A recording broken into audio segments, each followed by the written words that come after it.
பத்திரிகையாளர் திரு சுவாமிநாதன் நமது இணைப்பில் இணைந்திருக்கிறார். சார் வணக்கம். வணக்கம் சார், இந்த 2026 சட்டமன்ற தேர்தலில் விஜயால் ஆட்சியை பிடிக்க முடியாது அப்படின்றத திருமாவளவன் சொல்லியிருக்கிறாரு. ஒரு வலுவான கட்டமைப்பு இல்லை அப்படின்றதையும் சொல்லியிருக்கிறாரு. உங்களுடைய பார்வையில் சார்? விஜய் அவர்களுக்கு ஒரு வலுவான கட்டமைப்பு என்பது இப்பொழுதுதான் உருவாக்கி கொண்டிருக்கிறார் ஒரு அரசியல் கட்சியாக. அந்த இடத்துல தொல் திருமாவளவன் அவருடைய கூற்று மிக சரியானது. நம்ம எம்ஜிஆர் அவர்கள்லாம் கிட்டத்தட்ட நீண்ட நெடிய காலம் திராவிட முன்னேற்ற கழகத்துல இருந்து அதற்கு பின்பு அவர் அரசியல் மையத்துல அண்ணா திராவிட முன்னேற்ற கழகத்தை நிறுவியவர். சோ அவர்கிட்ட ஏராளமான தொண்டர்கள் பலம் ஏற்கனவே இருந்தது. அந்த தொண்டர்கள் பலம் அரசியல் மயமாக்கப்பட்ட தொண்டர்களாகவும் இருந்தாங்க. ஆனா நம்ம நேரம் அப்படியே விஜய் அவர்களுக்கு அதோடு பொருத்தி பார்க்க முடியுமான்னு கேட்டா அது ஒரு பெரிய இடைவெளியும் ஒரு கேள்விக்குறியுமாக இருக்கு. இப்பொழுதுதான் அவர் அரசியல் மயமாக அவருடைய தொண்டர்கள் மாறிக்கொண்டிருக்கிறார்கள் அப்படிங்கக்கூடிய இடம் மிக முக்கியமான இடம். அந்த இடத்துல தொல் திருமாவளவன் அவருடைய கூற்று மிக சரியானதான். பட் இந்த கட்டமைப்பு இல்லாமலே அவர் மாறிடுவாரு, முழுக்க தேர்தல் மையம் வரைக்கும் அப்படியே இருப்பாரு என்பதிலும் உடன்பாடு இல்லை. எல்லா கட்சிகளையும் மாவட்ட செயலாளர் அவர் நியமித்திருக்கிறார். ஒரு அமைப்பு ரீதியாக ஒவ்வொரு மாவட்டங்களும் மாவட்ட செயலாளர் நியமித்திருக்கிறார். ஆனா அதை தாண்டி கீழே வரைக்கும் சார்பு அணிகளுடைய கட்டமைப்பு எல்லாம் இன்னும் வலுப்பெறல. அதெல்லாம் வலுப்பெறுகிற பொழுதுதான் அவரை எம்ஜிஆரோடு ஒப்பிட முடியுமே தவிர மற்றபடி இப்போதைய பார்வையில் விஜய் அவர்கள் இதுவரை எம்ஜிஆருக்கு பின்பு வந்த அரசியல் தலைவர் நடிகர்கள்ல அரசியல் களத்திற்கு வந்த நடிகர்கள்ல ஒரு குறிப்பிட்ட தாக்கத்தை ஏற்படுத்தக்கூடிய நடிகரா விஜயகாந்த் அவர்களுக்கு பின்பு உருவாகி இருக்கிறார் மட்டோடு தான் பொருத்தி பார்க்க முடியும். எம்ஜிஆரோடு ஒரு நாளும் அவரை பொருத்தி பார்த்து விட முடியாது. இப்போ தவேக்கால வலுவான கட்டமைப்பு இல்ல, அதிமுக பலமான கூட்டணி அமைக்கல, இது திமுகவுக்கு ஒரு சாதகமான சூழல் இருக்கு அப்படின்றதையும் முன்வைக்கிறாரு. அப்படிதான் கல யதார்த்தமா இருக்கா? இல்ல, அதிமுக காலப்போக்கில் கூட்டணியை கொஞ்சம் வலுப்படுத்தியிருக்காங்கல்ல. முதல்ல ரொம்ப பலவீனமாகவே இருந்தாங்க. அது ஒரு காலகட்டத்துல அமமுகவோடு கூட்டணி ஏற்படுத்தப்பட்ட பின்பு தென் மாவட்டங்கள்ல முக்குளத்தோர் ஓட்டு எதிராக இருந்ததா இப்ப கொஞ்சம் வீடு கட்டியிருக்காங்க.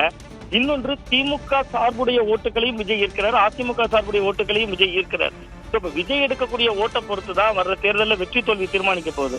சோ அது அந்த இடம் மிக முக்கியமான இடமா இருக்கும். நீங்க விஜய் அவர்கள் கணிசமான ஓட்டு சேதத்தை ஏற்படுத்துறாங்க. அதுல பெரும்பகுதி ஓட்டு சிறுபான்மையினர் ஓட்டுகளையும் அவர் ஈர்க்கிறார். நீங்க இன்னைக்கு பாஜக எதிர்ப்பு என்கிற ஒரு புள்ளியில தான் திமுக கடந்த 2019, 21, 24 தேர்தல்கள்ல தொடர் வெற்றியை பதிவு செய்தாங்க.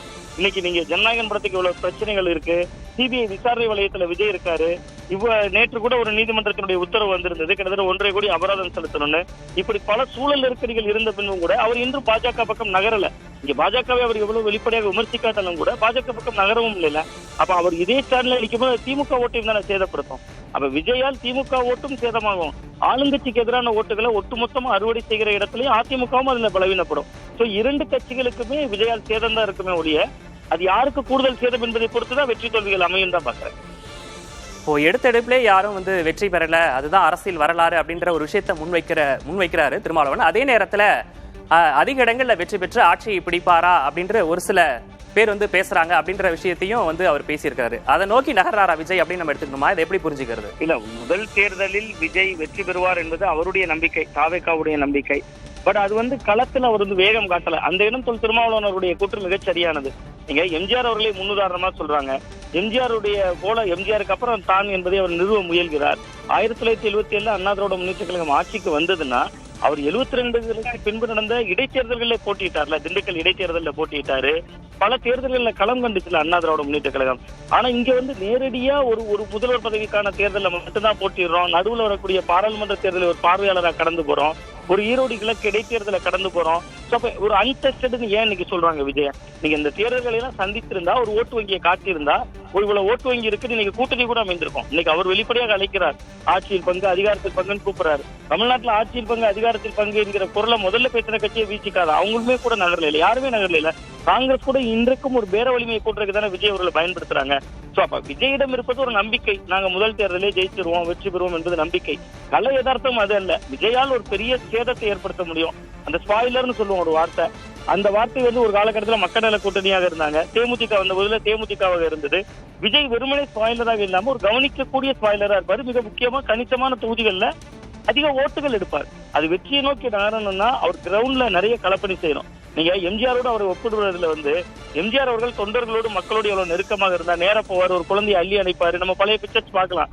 இங்க நம்மளே தலைவர்களே தனி விமானத்துல தானே போறாங்க. அந்த இடம் ஒரு இடைவெளியாக இருக்கு அப்படின்னு தான் பாக்குறேன். வாக்கு வங்கியில் ஒரு சேதத்தை ஏற்படுத்தக்கூடிய நபராக விஜய் இருப்பார் அப்படின்ற உங்களுடைய கருத்துக்களையும் முன் வச்சிருக்கீங்க. இணைப்பில் பேசியமைக்காக நன்றி திரு சுவாமிநாதன். 2026 சட்டமன்ற தேர்தலில் விஜயால் ஆட்சியை பிடிக்க முடியாது என்று திருமாவளவன் பேசியிருக்கிறார். அதிமுகவில் பலமான கூட்டணி அமையவில்லை, இது திமுகவுக்கு ஒரு சாதகமான சூழல் என்றும் அவர் பேட்டியில் தெரிவித்திருக்கிறார். 2026 சட்டமன்ற தேர்தலில் விஜயால் ஆட்சியை பிடிக்க முடியுமா என்ற கேள்விக்கு விடுதலை சிறுத்தைகள் கட்சியின் தலைவர் திருமாவளவன் பதிலளித்திருக்கிறார். அந்த பேட்டியினை தற்போது பார்க்கலாம். 2016 10 ஆண்டுகளுக்கு பிறகு 2026 இந்த தேர்தல் முடிவுகள் கணிக்க முடியாதவை அப்படின்னு பல தளங்களிலும் பேச முடியும். எப்படி பார்க்கிறீர்கள்? இந்த தேர்தலில் புதிதாக பேசப்படக்கூடிய ஒன்று விஜய் தலைமையிலான தமிழக வெற்றி கழகம். அவர் ஒரு திரைப்பட புகழ்பெற்ற கதாநாயகர். ஆகவே அவர் வெற்றி பெற்று விடுவார், முதலமைச்சராகி விடுவார் என்றெல்லாம் ஒரு தரப்பில் விவாதிக்கப்படுகிறது. என்னதான் திரைப்பட புகழ்பெற்ற கதாநாயகிகள் வந்தாலும் கூட எடுத்த எடுப்பிலேயே அவர்களால் ஆட்சியை கைப்பற்ற முடிந்ததில்லை. எம்ஜிஆராக இருந்தாலும் சரி. இவற்றையெல்லாம் இன்றைக்கு விஜய் அவர்களின் கட்சியோடு ஒப்பிடுகிற போது அந்த தளத்தில் அவர்களால் அது உடனே சாத்தியப்படாத ஒன்று. மக்களை சந்தித்து வாக்குகளை சேகரிப்பது, தமக்கு ஆதரவான வாக்காளர்களை கொண்டு வந்து வாக்குச்சாவடிகளில் சேர்ப்பது போன்ற இந்த நடைமுறை பணிகளில் இந்த மாதிரியான நடைமுறைகளில் எந்த அளவுக்கு அவர்களால் வெற்றிகரமாக இயங்க முடியும் என்று இப்போதைக்கு நம்மால் உறுதியாக சொல்ல முடியாது. பெரும்பாலும் வாய்ப்பில்லை என்பதுதான்.